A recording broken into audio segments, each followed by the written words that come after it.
Does a Shopify store owner want to have their products on Amazon? Now, you're probably smiling. We're not on video, so I can't see, but you're probably smiling because you know that we could do a whole podcast just on that topic. And here's what I would say to people in the 30-second quib, right? And that is that people are shopping on Amazon for products and products like yours, whether you're going to put your product there or not. So the question is do you want to take part in that, or do you want to just have that those sales go to other people?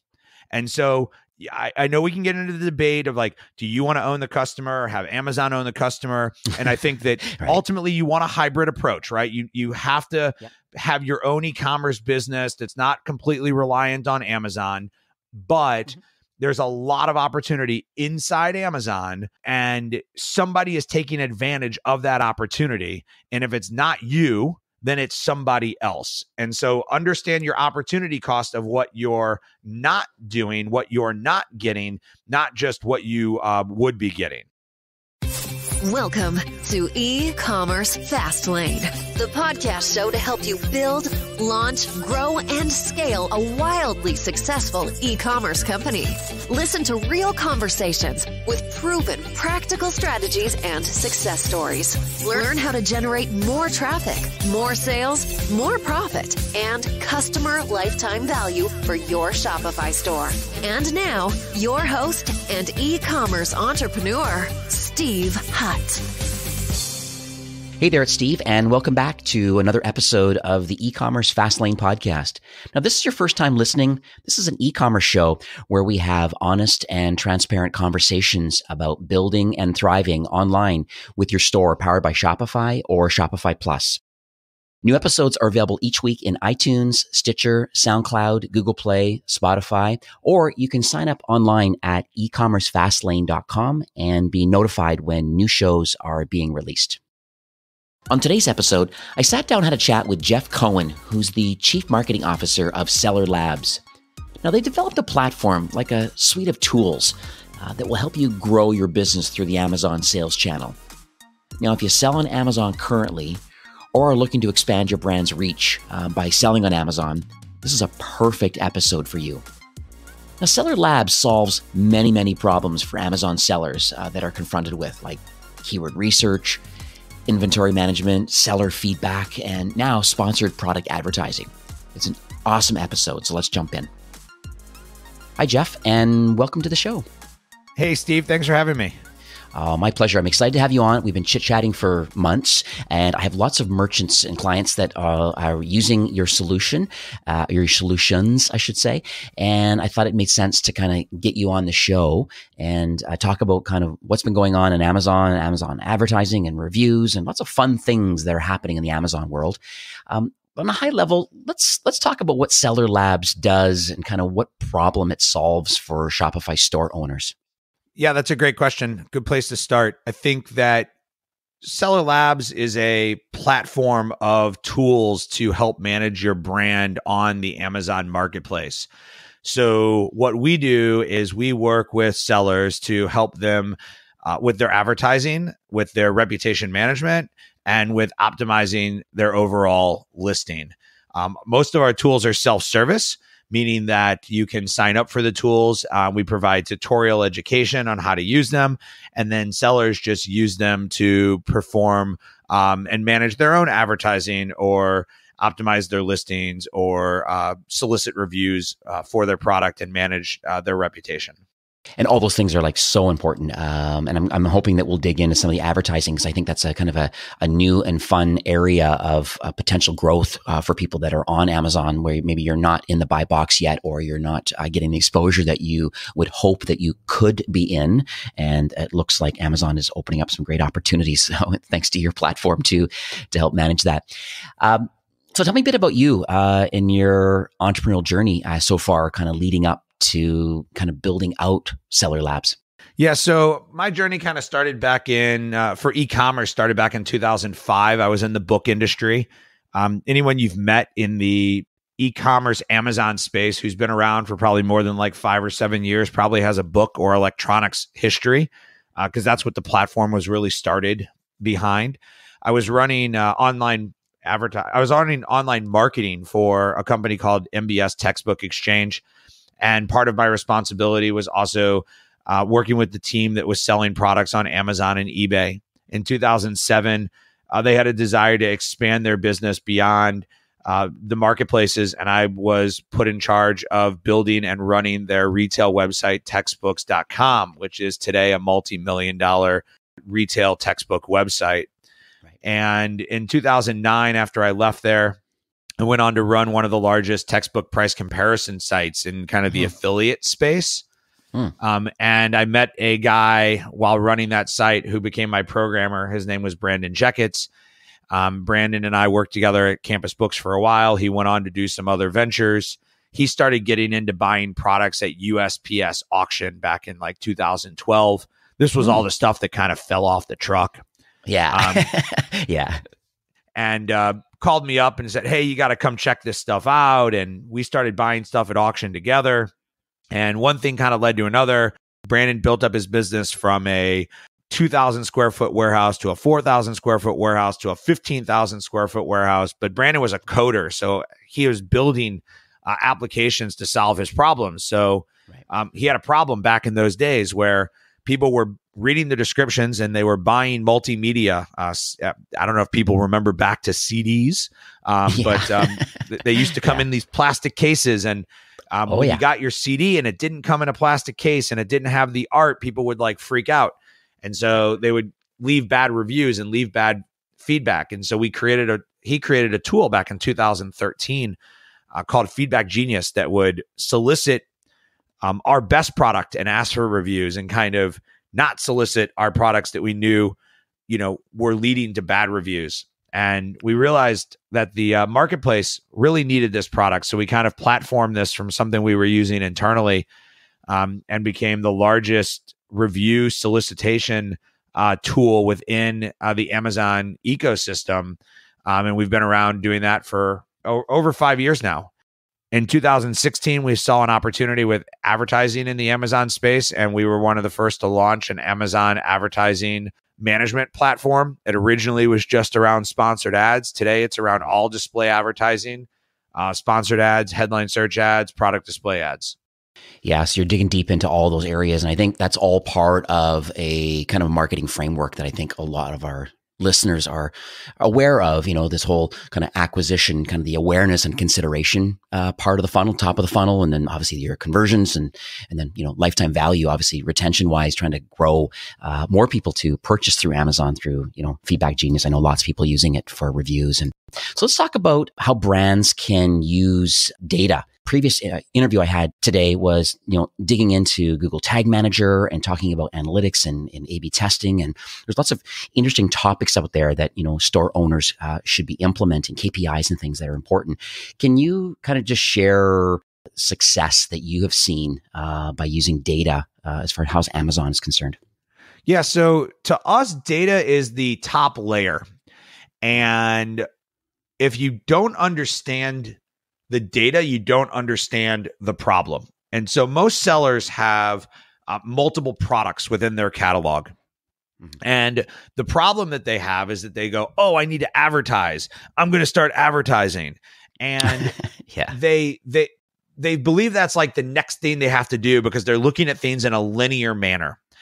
And what we say is that success on Amazon, success in selling in general is not linear. It's not step 1, step 2, step 3, step 4, back to step 1. It's actually arrows pointing in every which direction that you can think of. And so the epicenter of that whole thing is data. And so we tell sellers that what you have to do is you have to understand the data to understand what direction you need to head to solve your problem. And so I look at data in two ways. One, I use data to do an 80-20 analysis. And so if you follow the basic confines of the Pareto principle, you know that the 80-20 rule exists in almost every fashion of business, right? 80% of your business is going to come from 20% of your SKUs. But what a lot of people don't understand is a principle that Google AdWords. I'll call him a guru. He might not call himself one, but I'll call him a guru. His name's Perry Marshall, and he wrote a book called 80/20 Sales Marketing. And what he did within this, and it was really what made his vision of how to manage Google AdWords successful, was that 80/20 isn't just something that exists within business. It's something that exists within everything we do in our lives, right? And not only is it everywhere we exist in our lives, it actually exists within itself. So if you do an 80/20, you can actually do an 80/20 of your 80/20. Okay. Yeah. And he actually goes like super deep into this, that you can take it to what he calls the fifth power, which is that 5% of your business will be driven by 54%. I'm sorry, 54% of your business will be driven by 5% of your SKUs. Wow. Okay. So data is important because data tells us not only what to spend our time on, but where to spend our time with that. And so we'll have people come to us with 2,000 SKUs and go, I want to build out advertising for all 2,000 SKUs. And I say, why? You've got to figure out like 80/20 that, or take it to the fifth power and figure out what part of the catalog you actually want to spend your energy and effort advertising, but figure out whether advertising is actually the problem that you have. So inside Amazon has a report that's called the Parent by Child ASIN report. It's under the business reports, and it gives you information within there that tells you what your session count is, what your conversion rate is, and it starts to give you this information to tell you whether you have a traffic problem, whether you have a conversion problem, or possibly you just have a bad product and you have a review problem. And what I always tell sellers is that when you look at your catalog, the first thing you should do is 80/20 your catalog. Then the next thing you should do within each of those of that subsection is figure out whether you have a ranking problem, meaning that you're not showing up on search. You have a conversion problem. People are finding your page, but they're not buying. You have a traffic problem. You need to get more people to your page, or whether you have a review problem. And those are kind of the four common problems that I believe sellers have once you've gone through all the issue of getting your product into the platform. Then it's a matter, and I call all of those levers. So then it's a matter of which of those levers you need to pull to make that product move in the system. Right. Yeah, I'm all over the 80/20. Definitely know Perry Marshall. Read his book or books. To be honest with you, I know he's got a few, and I find that too. I mean, even my day, even at work, I find that 80% of my energy really goes towards 20% of things that I know can make an impact on my day. That's his newest book, which is 80/20 Sales and Marketing. And right. I've actually become friends with him, and him and I, we could do another whole podcast on that, which is, are we spending our effort in our day on the things that give us the biggest impact and the biggest bang for our buck? And it really made me wake up to this whole idea that 80/20 really is everywhere. And if you want to create efficiencies in what you're doing, you have to be putting your energy into things that are going to get you bang for the buck. Absolutely. So let's talk about Amazon advertising now. I think there's been quite a few changes over the past years. And so can you kind of share what's been going on their platform? Yeah. So, we look at Amazon as this like 20-year-old baby, for lack of a better term, right? Okay. But they're close to $180 billion in sales. We know that they represent, over 50 cents of every dollar spent online. But advertising is still a totally new thing for them. And so it's been around for a while. It's not it's not that advertising is totally new on their site. It's that they've really just started putting effort into advertising as of late. And if you look back even to 2016, in 2016, like if you were doing sponsored ads, right, the ads that show up on the right side or in line with some of your ads, you were like totally ahead of the game of everything that was happening within Amazon. Today, Amazon advertising is projected to be over $10 billion in 2018 alone. with 60% year over year growth each quarter, right? So now you have headline search ads, you have sponsored product ads, you have product display ads. Then you can go to the whole programmatic side of it, which is remarketing, retargeting, targeting based on category, targeting based on product. And so the complexity of Amazon advertising has grown immensely. And the challenges for a business that's selling on Amazon is that advertising used to be something that the few did. Today, it's something that everybody has to do. And if you're not doing it, then you're going to be behind. You know, and that's why Shopify has a sales channel built into their platform, because, you know, we definitely see that, and the stats prove it too. We complete alignment that half of the GMV, the gross merchandise volume that's being sold on the marketplace, half is going to Amazon. So that's the Amazon effect of that. And then the other half is going by building your own brand on Shopify. So, if your products lend to being on Amazon and you are not first of all, implementing the 80-20 rule, if you are not looking at your analytics and making decisions about what products that you want to double down on, and then trying to find out, the leaky bucket, as you mentioned about, is it, the four problems? If it's ranking, is it a conversion problem? Is it a tracking problem? Is it reviews? I mean, there's lots of problems that could be happening. It's just identifying the products. First of all, do you want to be on Amazon? Yes or no? Yes, I do. Great. Of your SKU list, not 20,000 of them or 10,000 of them. It's like, let's double down on a few SKUs, and, where are we at with those ones? And it's great that you have a lot of playbooks and some great insights available on Seller Labs to really help people get to that next level of education so that they can start executing on it. And I massively appreciate that. Yeah, and I think that I want to touch on one thing that you just said, and that is, does a Shopify store owner want to have their products on Amazon? Now, you're probably smiling. We're not on video, so I can't see, but you're probably smiling because you know that we could do a whole podcast just on that topic. And here's what I would say to people in the 30-second quib, right? And that is that people are shopping on Amazon for products, and products like yours, whether you're going to put your product there or not.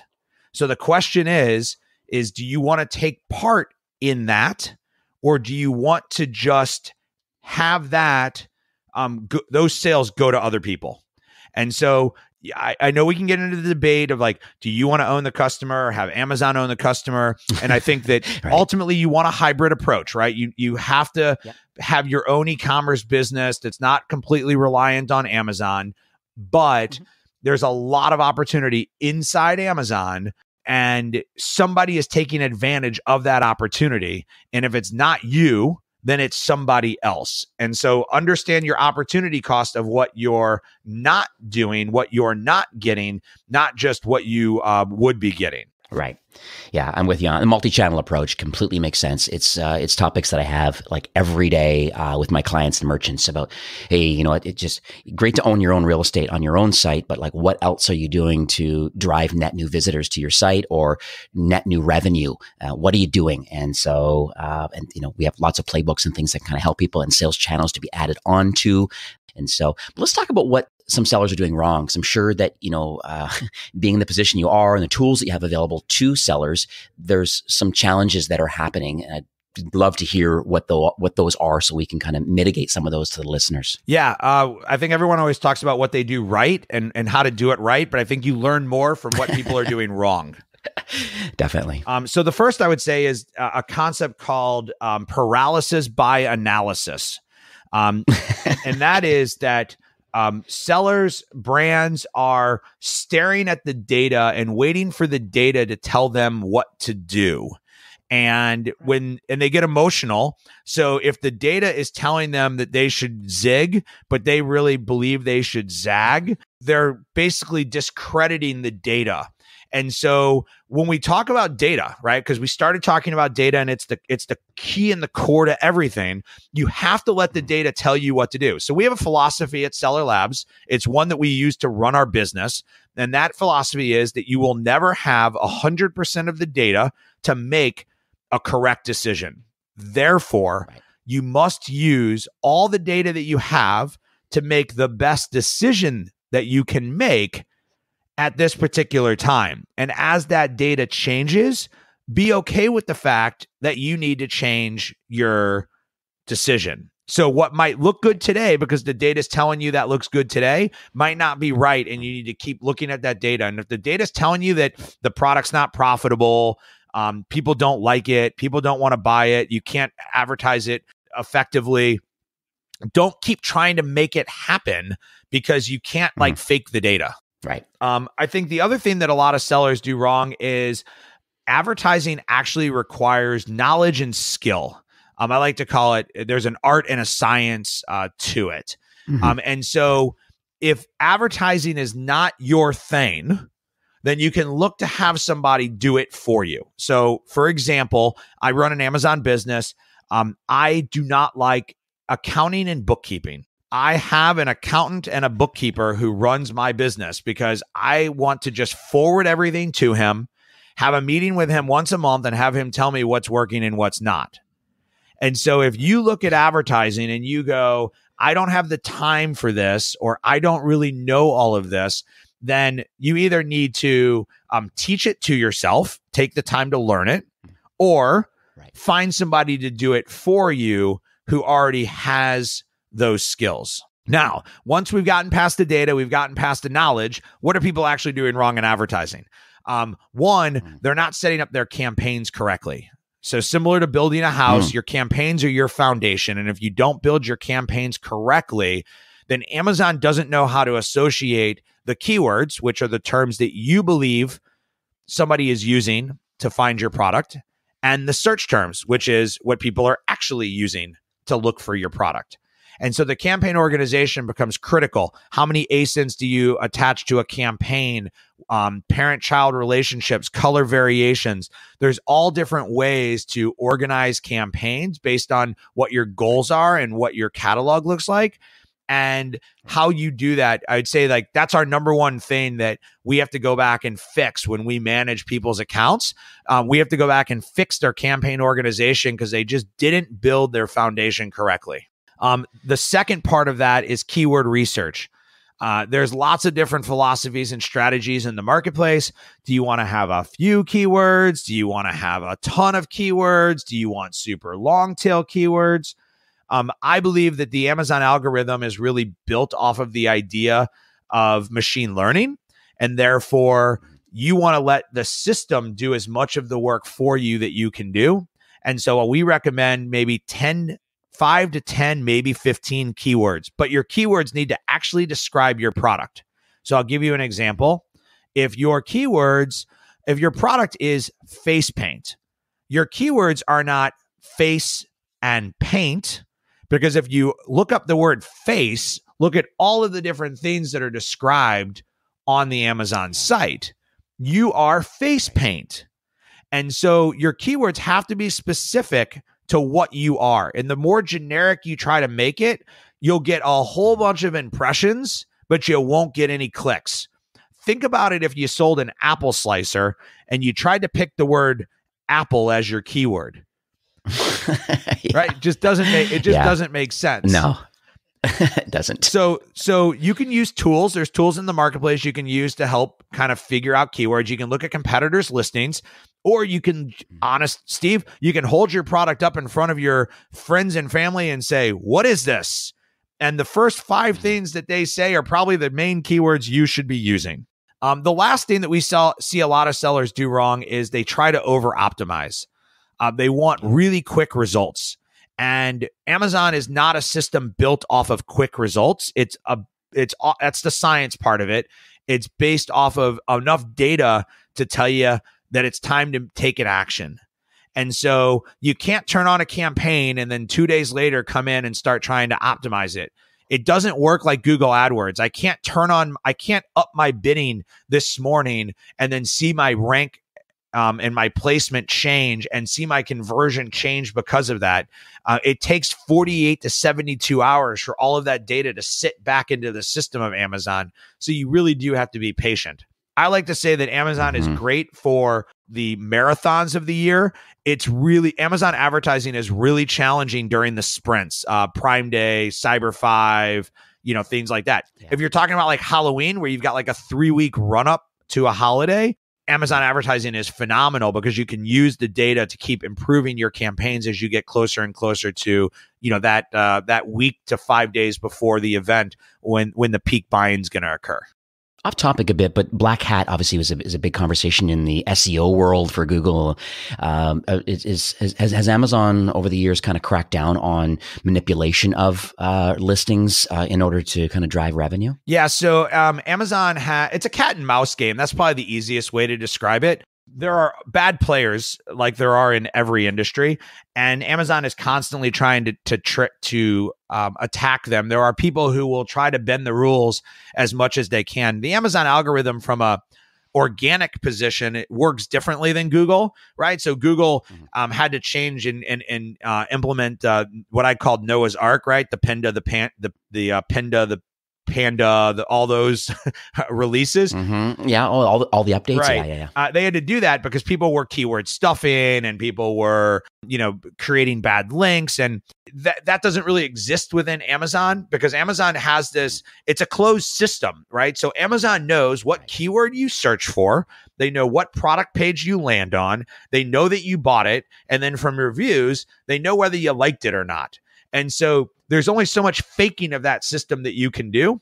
And the Amazon algorithm, just from what we know of A9, which is the search algorithm, it just doesn't give any weight to how many times did I say this keyword within this density of space. Right. Well, let's talk about reviews then, because that's one of the ways that I see people have manipulated in the past. I'm glad there's some framework put in place now through Amazon to kind of mitigate that. So can you, first of all, is it still important to have Amazon reviews on your product page? Yeah, one thing before I jump into that, and that is because there's probably people listening going like, I know there's black hat tactics on Amazon. You're right, there are. I'm not trying to claim there's no black hat tactics on Amazon. What I'm trying to say is that it's a cat and mouse game, and Amazon is chasing the mouse just like Google does. So there are bad players. There are bad tactics. Reviews. So October 2016 was the day that my life changed forever. That was the day Amazon got rid of and changed their rules on incentivized reviews. We used to have a tool called Snagshout. We gave away products for free in exchange for asking you to write a review. The website still exists. We spun it off at its own business now, and we have nothing to do with it because it wasn't a direction that we wanted to continue to go. Today, getting reviews is a lot harder on Amazon. Amazon has made a lot of changes in the last 2 years. So the biggest change, you cannot provide free products or even discounted products and ask for a review in exchange. Additional is that Amazon started allowing customers to opt out of buyer seller messaging. This caused quite a stir. But if you think about it again, 20-year-old baby, there was no way to tell Amazon, I don't want to receive emails anymore. Now, as a Shopify owner, we all know that you have to provide either opt in or opt out for anyone who wants to be on your email list, right? There was no way to do that on Amazon. They only implemented that a year ago. So, reviews are still extremely important. They're extremely important because they become the social proof that let your buyers know that your product is what you claim it is. They also become the proof back to the Amazon algorithm that closes that loop that says buyer wanted X, he got X, and he liked X. So as a seller, you have to consider reviews as part of your overall ability to be successful on the platform. It's just they're much harder to get today because of that. Is there anything you can share with the listeners about how you can generate more reviews legally through Amazon? Yeah, so it's kind of interesting. I was at a conference. I spoke in front of 700 people at the show, and I did an Amazon buyer seller messaging true false game. And everybody in the audience was answering 50-50 on every question. So the first is understand what you can and you cannot do. Amazon states their rules very explicitly. I can provide a link for you to put in the show notes. Please. And within that, Amazon states that you can ask for a review. They also state that you cannot provide an incentive for that review and that you have to be neutral in the way that you ask for that review. And so those are all very important things. Give you an example. Right. You cannot say, Thank you for buying my product. I really appreciate it. If you have any problems, please contact me. If you really like what you bought, please leave us a review. That language will now get you in trouble on Amazon. You have to be very explicit in saying, please share your opinion of this product with other people as they consider buying it. Click here to leave a review. So again, understand the rules, understand what you can and what you cannot do, but you should absolutely be asking your customers for feedback. It's just common courtesy. If somebody walks up to you and says, "Hey, nice shirt," do you look at them and stare at them in the face, or do you say thank you? Right? Yeah, you definitely. Yeah. You're trying to listen. You're a store owner. You're a brand owner. Your ultimate goal is to drive your sales to your Shopify store, right? Right. If that's the case, then your product design, your listing design, your enhanced brand content, your inserts that are in your package, and your messaging that you send your customer afterwards all have to include and be targeted towards your brand and your persona. And so that's not saying throw your logo into everything, because that'll get you into trouble. But what it is saying is that if I interact with your brand and I have a positive experience, the likelihood of me coming to find you directly increases. And so that's the relationship you're trying to build with an Amazon buyer, is that relationship that they want to get my product, they like my product, they love the quality of my product, they want to find others. And as we talked about at the beginning, actually, I don't even know if it was on tape or not, that people are using Amazon as a shopping platform. They're not always buying on Amazon.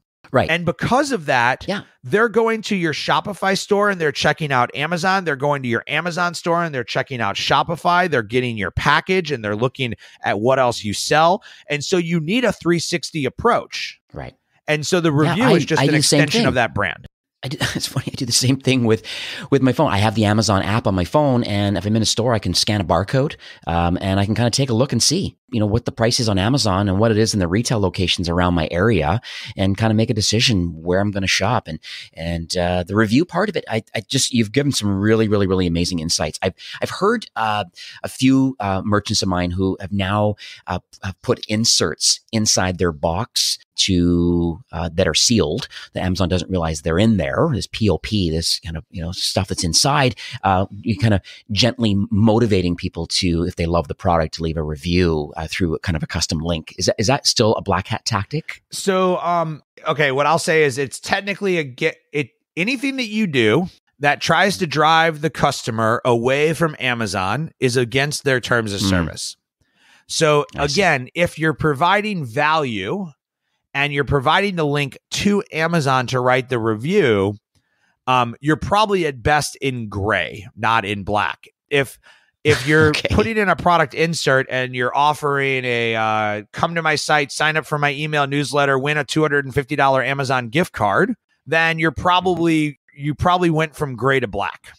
So I would say that, listen, I would venture to say the majority of products I buy on Amazon, I am a big consumer of the company that I, support in other ways. I get a lot of those cards. And most of the time those cards are, very agnostic in saying, like, if you have a problem, contact our customer support. If you would like to leave a review here, here's how you can go leave a review. But they're not deceptive in trying to trick me into coming to their website to leave them my information. Right. And the incentive part too, you mentioned, obviously. And that's the line, right? No-no. So if you're trying to figure out like where the line is with incentives, and the line is whether you're trying to drive them to your own website. And it's not to say that you can't create a user manual and have your URL on the user manual. That's just common sense, right? Like, you're not going to create special packaging for one or the other, but you don't want a gigantic flyer inside there that says, "Dear Amazon customer, like, don't shop on Amazon. We'll give you a better price." Like, you don't want to be going that direction. That's when you're going to get yourself in trouble. Yeah. Play within the rules, though. I mean, as we said at the top of the show, and people know this, but we'll hit it home again, half of the GMV, this gross merchandise volume that's being generated, is coming to Amazon. And, it's a complex world out there, but you need to have a multi-channel approach. Amazon should be part of that approach, because like you said, if you're not sure that you should be on Amazon, believe me, people are searching on Amazon for what it is that you sell, and either you be there or you don't be, or choose not to be there. That's, you as the brand owner can make that decision. Or even worse, right? Somebody's buying your product from you and then selling it on Amazon, which means you're being represented by somebody else on the platform. I never thought of that. Yeah, that's another really great comment. Yeah, I have a client that I worked with out of Colorado that was the case. And not that they were being misrepresented or badly represented, but they weren't being represented in the way that they felt their brand needed to be represented. And that's what it comes down to. Yeah, this is really actionable. A lot of great insights and stuff. My mind is spinning right now because, I've done it, and even my own merchants and stuff are successfully running on Amazon. But I tell you, there's a lot of things that they could be doing, and me in my particular role that I can get out there now with a little bit of education now and a little bit of authority. I'm able to kind of delicately recommend some things for improvement now, understanding their data. This 80-20 rule that you brought up, I think is just phenomenal. I think, there's certain SKUs that can sell well, and you need to focus and double down on those. And, Seller Labs, shameless plug, but, the idea is that you have some really, really great pieces of technology, some great solutions that can really help Amazon sellers kind of elevate their game.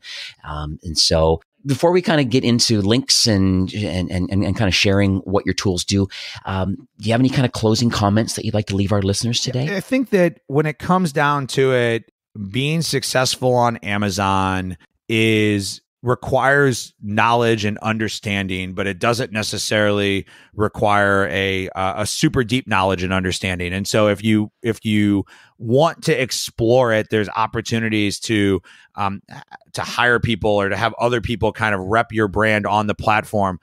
There's opportunities to kind of start playing within it without having to fully dedicate your time to it. So don't think like I have to fully understand this platform to get into it. I think that it does run differently than running an e-commerce store, right? There's a lot of differences. I know we weren't talking about the pros and cons of selling on Amazon, but I think that ultimately when you're selling on Amazon or you're selling in general, for me, everything comes down to data.